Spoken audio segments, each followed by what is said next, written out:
खबर आजमगढ़ जनपद से, जहां अतरौलिया में शनिवार को क्षेत्र के एसटी चिल्ड्रन कॉलेज भटौली में राष्ट्रवादी युवा अधिकार मंच का कार्यकर्ता सम्मेलन सफलतापूर्वक संपन्न हुआ।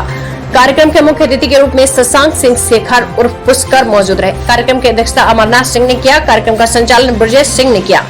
कार्यक्रम को संबोधित करते हुए मुख्य अतिथि राष्ट्रवादी युवा अधिकार मंच के राष्ट्रीय अध्यक्ष शशांक शेखर ने कहा, नौजवानों की भूमिका व भागीदारी को लेकर तमाम गोष्ठियां व परिचर्चा होती रही, लेकिन नौजवानों की भूमिका को महज वोट बैंक और प्रचार तंत्र तक ही सीमित रखा गया और भागीदारी के नाम पर देश की आबादी के 65 से 70% नौजवानों को राजनीतिक लाभ के दृष्टिकोण से जातिगत व धार्मिक उन्माद पैदा कर नौजवानों को ऊर्जा का दुरुपयोग किया गया, जिसका परिणाम रहा कि अभी तक युवाओं की कोई नीति नहीं बन पाई, न ही युवाओं को राष्ट्रीय स्तर पर कोई आयोग, राष्ट्रीय रोजगार गारंटी योजना बन पाई। लिहाजा देश का नौजवान BTech, MTech, MCA, BEd, MBA जैसी उच्च शिक्षा ग्रहण करने के बाद भी दर-दर की ठोकरें खाने को मजबूर है। नौजवानों की योग्यता का अपमान करते हुए आउटसोर्सिंग जैसी कुप्रथा के माध्यम से बंधुआ मजदूर बनाया जा रहा है। उन्होंने आगे कहा कि राष्ट्रवादी युवा अधिकार मंच का स्पष्ट मानना है कि प्रतियोगी परीक्षाएं निःशुल्क रोजगार न मिलने तक बेरोजगारी भत्ता तथा प्रारंभिक शिक्षा के दौरान ही यदि योग्यता के आधार पर रोजगार सृजन की व्यवस्था की जाए तो व्यापक स्तर पर बेरोजगारी पर लगाम लगाया जा सकता है तथा देश की सामाजिक, शैक्षिक, आर्थिक व राजनीतिक समस्याओं के समाधान के साथ साथ सशक्त भारत, समृद्ध भारत की परिकल्पना को साकार किया जा सकता है। उन्होंने आगे बताया कि परिवार में कम से कम एक सदस्य को सरकारी नौकरी अथवा योग्यता का क्षमता के आधार पर लघु उद्योग, मध्यम उद्योग, गृह उद्योग, भारी उद्योग के माध्यम से रोजगार उन्नयन की दिशा में विस्तृत योजना तैयार कर भविष्य की चुनौतियों से निपटा जा सकता है। इस मौके पर छात्र नेता विपिन सिंह, राजेश राम प्रधान, क्षेत्र पंचायत सदस्य मानतवर राम, विवेक सिंह, अनुराग सिंह आदि लोग मौजूद रहे। बोलिए।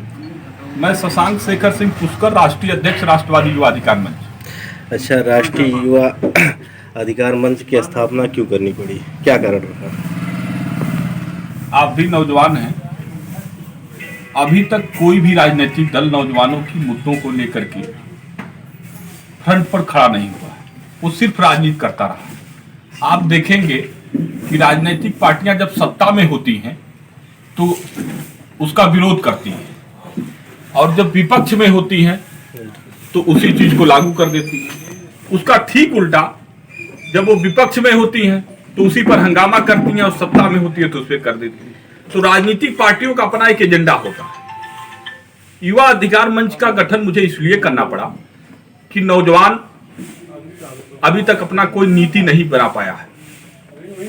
राष्ट्रीय स्तर पर कोई आयोग नहीं हुआ, तमाम जाति, धर्म, मजहब, संप्रदाय के नाम पर तमाम आयोग है, लेकिन नौजवानों का आयोग नहीं है, जो दुर्भाग्यपूर्ण है। 65 से 70% का नौजवान आज भी दर-दर को भटक रहा है, आज भी रोजगार के लिए भटक रहा है। राष्ट्रीय रोजगार गारंटी जैसी कोई योजना नहीं बनी। बीटेक, एमटेक, एमसीए, एमबीए जैसी उच्च शिक्षा ग्रहण करने के बाद, लाखों रुपए खर्च करने के बाद अभिभावकों की अपेक्षाओं पर खरा नहीं उतर पा रहा है, इसलिए कि कोई कार्य योजना नहीं है। शिक्षित युवा के पास जब तक कोई रोड मैप नहीं होगा, कोई मजबूत कार्य योजना नहीं होगा, तब तक नौजवानों की भूमिका और भागीदारी को बल नहीं मिल सकता। इसमें युवाओं का कितना योगदान मिल रहा है, कितनी सहभागिता आपके मंच में शामिल हो रहे हैं, युवाओं को कितना सहयोग मिल रहा है? देखिए, मंच सारे नौजवानों की आवाज है। 65% नौजवानों की हम बात कर रहे हैं। हम किसी एक जाति की बात नहीं कर रहे हैं, नौजवान ही एक जाति है। आपने सुना होगा, जिस ओर जवानी चलती है उस ओर जमाना चलता है। तो नौजवान ताकत रखता है हवा के रुख को मोड़ने का। तो नौजवान हमारे साथ 65% है। मैं 65% नौजवानों की आवाज को बुलंद कर रहा हूं। मेरा मकसद है भीड़ दिखाना थोड़ी ना, मेरी मकसद है कि उनको अधिकार दिला देना।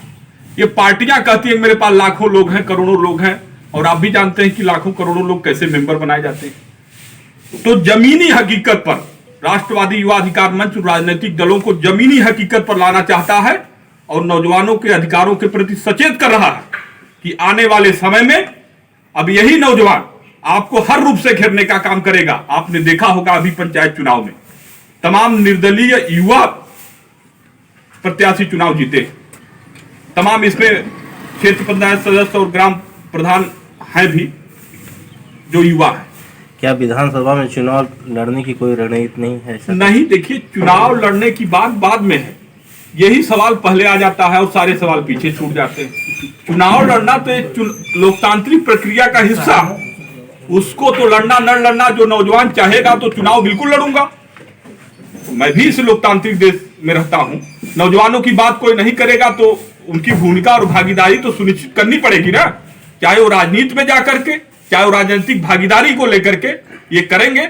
और जहां तक आप सवाल पूछना ही चाहते हैं, तो यदि कार्यकर्ता और पदाधिकारी चाहेंगे तो उत्तर प्रदेश में 100 से 125 सीटों पर चुनाव भी लड़ा सकते हैं, इसमें कोई दो राय नहीं। ठीक है।